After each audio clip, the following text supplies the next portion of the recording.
Hello, everyone. I'm James. I'm Ray. Welcome back to Easy English for You. This is Easy English for Science. We have a new member today. Welcome, Gangshin Wu. Thank you so much for supporting us. Your support makes this channel grow. We couldn't do this without you. Now, Dr. Ray, I have a crazy question today. Oh no, what is it this time? Look at this photo. This cat is inside a glass bowl. The cat looks like water. The cat is flowing into the bowl. Is a cat a liquid? That's actually a science joke. A scientist even won an Ig Nobel Prize for this. Wait, what? You're serious? There's a prize for studying if cats are liquid? Yes. In 2017, a physicist named Marc-Antoine Fardin studied this question. He applied the principles of rheology. That's the science of how materials flow. Of course, cats are not really liquid. It's a funny way to describe their behavior. Cats can change their shape. They fit into any container. That's hilarious. But why can they do that? What makes them so flexible? Great question. The answer is their spine. Cats have 30 bones in their spine. We humans have only 24. 6 more bones make a huge difference. Wow!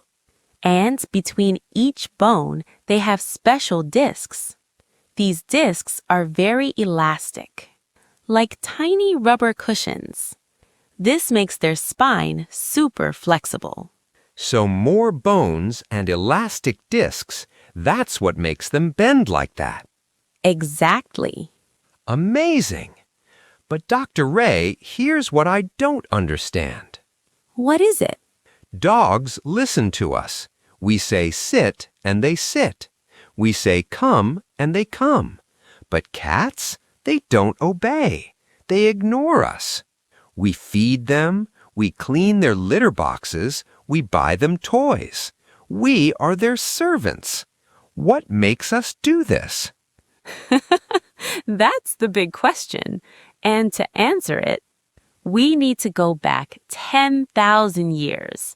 We need to become time travelers. 10,000 years? Okay, I'm ready. Good. Let me tell you a story. Ancient humans started farming in the Fertile Crescent. This is the area between Egypt and Iraq. Today, we call it the Middle East.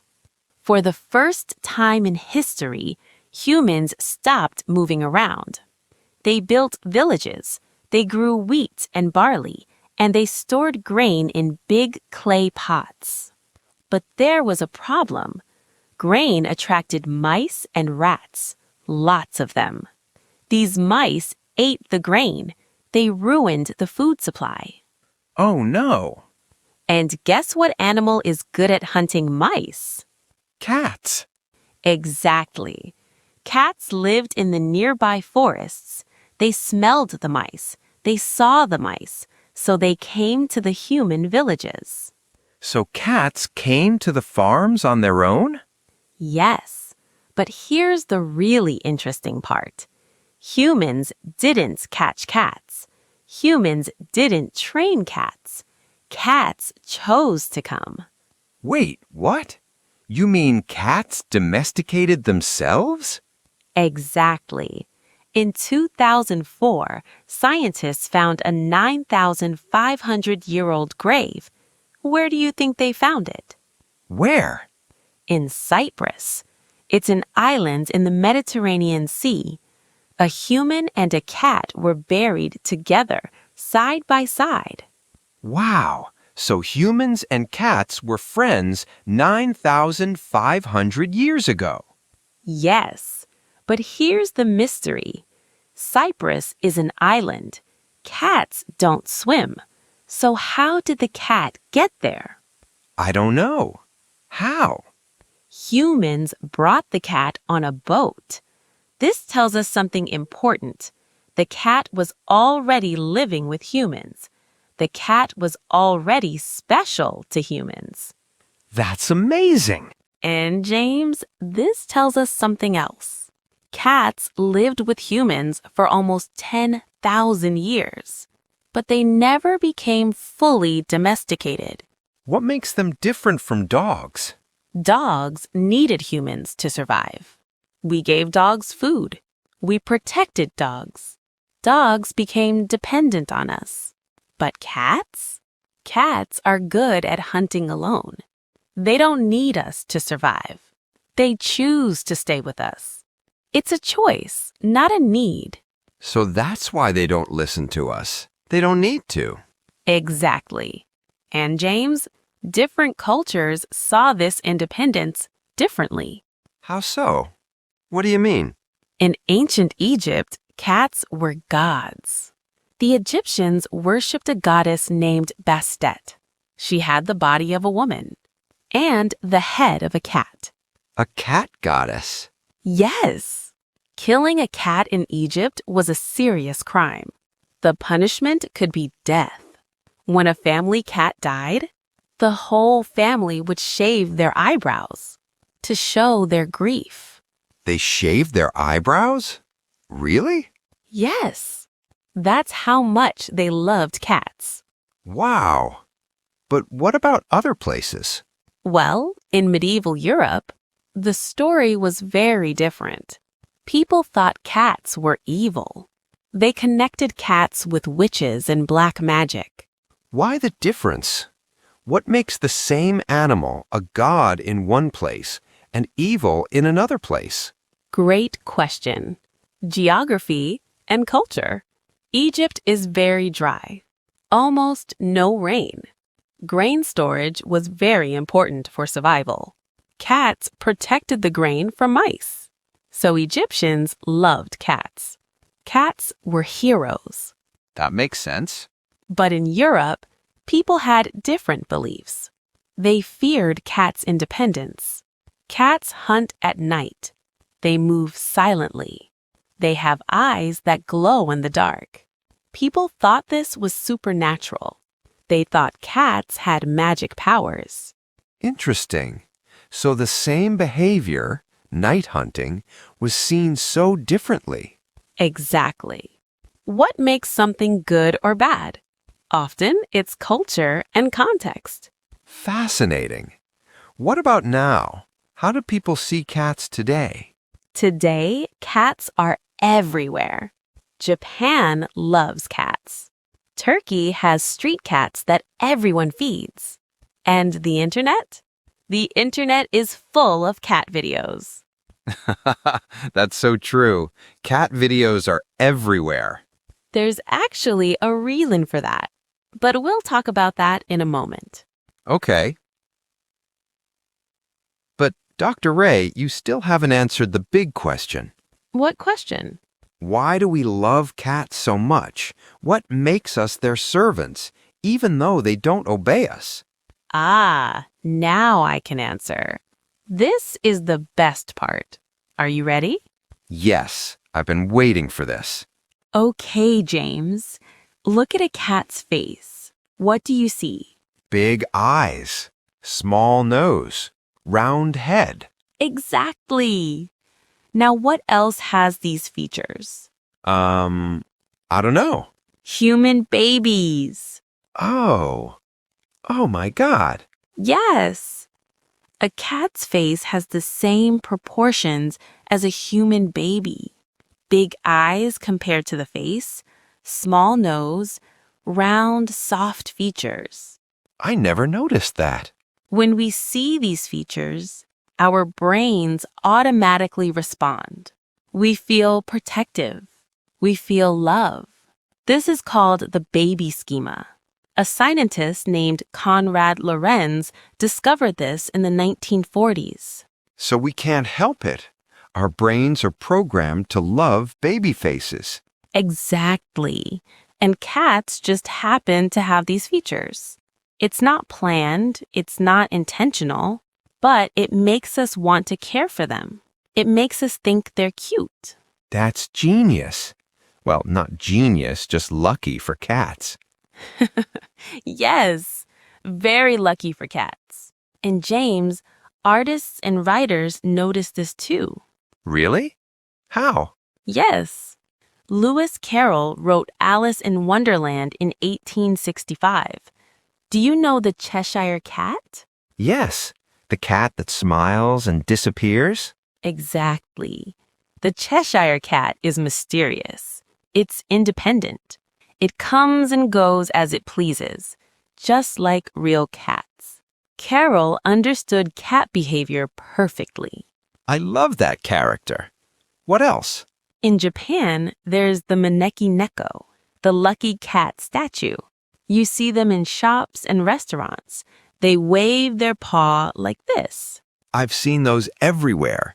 What makes them lucky? It comes from an old Japanese legend. A cat saved a lord's life by waving at him. The cat warned him about danger. So people believe cats bring good fortune. That's beautiful. And in ancient Islamic culture, cats were highly respected. The Prophet Muhammad loved cats. There's a famous story about his cat, Muezza. What's the story? Tell me. One day, Muezza was sleeping on Muhammad's robe. Muhammad needed to go to prayer, but he didn't want to wake the cat. So he cut off his sleeve. He sacrificed his robe for the cat's comfort. Wow, he really loved his cat. That's so sweet. See?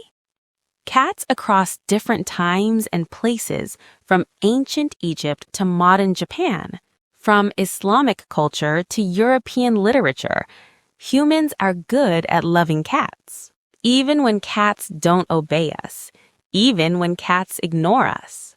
That's beautiful. But Dr. Ray, I have one more question. Go ahead. Cats always land on their feet, even when they fall from high places. What makes them do that? Is it magic? No magic. That's pure physics. When a cat falls, something amazing happens. The cat uses its flexible spine. Remember those 30 bones we talked about? Yes. The cat twists its body in midair. First, it rotates the front half, then it rotates the back half. It uses its tail for balance. And boom! The cat lands on its feet. This is called the righting reflex. That's incredible. What makes them have this reflex? Evolution. Cats are good at climbing trees. They chase birds and squirrels up in the trees. But sometimes they fall. Over millions of years, cats that could land safely survived better. They could hunt again. They could have babies. So this ability became stronger and stronger. Natural selection. I understand. Yes. And here's something interesting. This reflex is so strong that even kittens have it. At just 3 to 4 weeks old, kittens can already do this. Wow, they're born with it. Exactly. Okay, Dr. Ray, let me try to summarize everything. What makes a cat a cat? Tell me, let's hear your answer. First, they have 30 spine bones. This makes them super flexible. Good. Second, they are good at hunting alone. They don't need humans to survive. Excellent. Third, they chose to live with us 10,000 years ago. But they never became our servants. We became their servants. Perfect. And fourth, their faces look like baby faces, so we can't help loving them. Wonderful summary, James. And different cultures saw cats differently. Gods in Egypt, magic in Europe, luck in Japan, love in Islam. Yes. But everywhere, in every culture, humans loved them. What makes us love them so much? I think it's because they're independent. Exactly. Cats live on their own terms. They don't need our approval. And somehow that makes us love them even more. That's so true. Cats are not broken dogs. They're not dogs that refuse to listen. They're just cats. Independent, mysterious, beautiful cats. Beautifully said, James. That's what makes a cat a cat. Okay, everyone, before we finish, let's review our English patterns. Today, we learned 2 very useful patterns. Yes, these patterns are important. Pattern number 1 is what makes. We use this to ask about reasons and causes. What makes cats flexible? This means, why are cats flexible? Or, what is the reason cats are flexible? We used this many times today. What makes us love cats? What makes them different from dogs? What makes a cat a cat? Did you count them all? I think we used it more than 10 times. Yes. That's how you learn, by hearing it again and again in natural conversation. Pattern number 2 is be good at. We use this to talk about skills and abilities. Cats are good at hunting. This means cats have the skill to hunt well. They are good at jumping. They are good at climbing. And we also said, humans are good at loving cats. Even though cats ignore us, we are still good at loving them.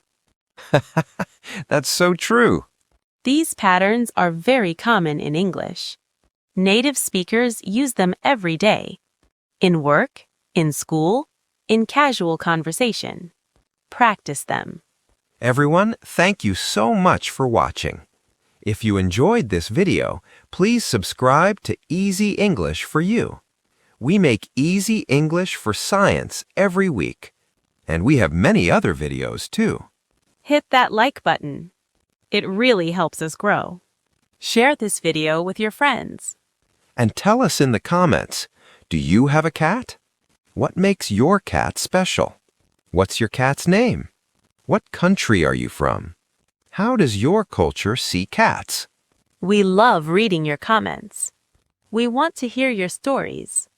And what animals should we talk about next? Dogs? Octopuses? Crows? Or maybe dolphins? Leave a comment below. Tell us what you want to learn. Thank you so much, everyone. Thank you, Gang Shinu, for your support. Thank you to all our viewers around the world. See you next time. Keep learning, keep practicing your English, and keep loving science. Goodbye. Bye.